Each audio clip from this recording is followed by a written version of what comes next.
théâtre. Cette séquence est incroyable, elle est inédite, elle est aussi chargée de violence. Elle s'inscrit dans ce contexte que dénonçait justement Gérald Darmanin, de cette montée de la violence ces derniers mois. Oui, clairement, bien sûr.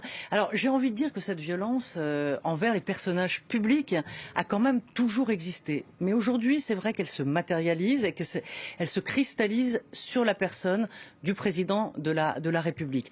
Alors je sais que Nicolas Sarkozy avait été un peu bousculé en 2011. Il y avait eu des entartrages de personnalités publiques, mais qu'on touche, comme pourrait le dire Emmanuel Macron, à cette fameuse figure du roi dont il avait parlé d'ailleurs avant son élection, eh bien c'est vrai que c'est un fait inédit. Taper sur déjà ça se fait pas de taper sur les gens, mais sur une personnalité qui incarne la France, le personnage suprême. le plus haut de l'État, oui, de la fonction suprême, c'est oui inadmissible. Et d'ailleurs, toute la classe politique a condamné Marine Le Pen, Jean-Luc Mélenchon qui pourtant est pris dans les affres de son complotisme, Marine Le Pen qui, s'il pouvait arriver quelque chose de tragique à ses concurrents, n'en serait pas totalement mécontente, mais là elle condamne fermement.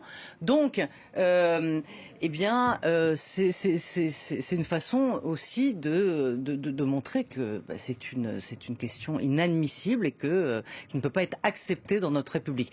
Alors bien sûr, on va dire la violence monte, la violence monte, la violence monte. Oui, elle monte.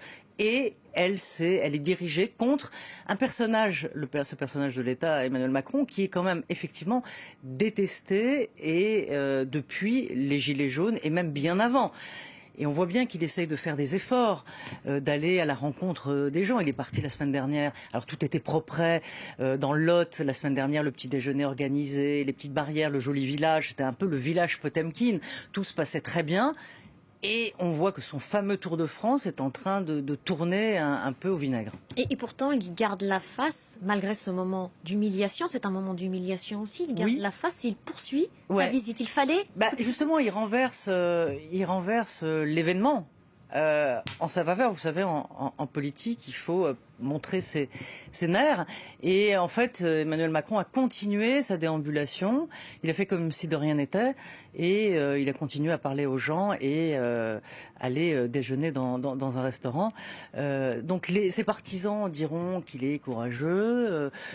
Son entourage dira que ce sont les risques du métier. Et ceux qui ne l'aiment pas, de toute façon, vont condamner. Donc, j'ai envie de dire pour Emmanuel Macron, cette petite gifle, c'est un peu gagnant-gagnant. Alors les gifles dans les campagnes électorales, rappelez-vous, ça porte bonheur parce que alors c'est de bon augure pour la prochaine élection.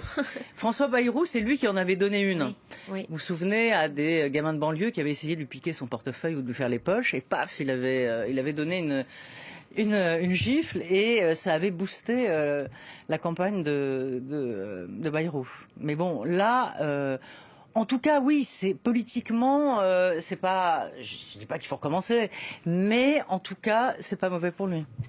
Et l'avenir nous le dira. En plus, on est à 2 semaines maintenant du premier tour des régionales. Et puis, je m'éloigne un petit peu plus, mais il y aura la présidentielle prochainement. On verra comment cette tentative de gifle le sert ou le dessert. Merci beaucoup, Roselyne. Vous vouliez ajouter quelque chose? Non, peut-être de savoir quel est le profil de cette personnalité qui de l'individu. Voilà, apparemment, il aurait fait un cri au nom des royalistes. Alors bon, Montjoie Saint-Denis. Voilà. Donc, il serait un cri des Capétiens, si j'ai bien dont m'a bien donné cette information.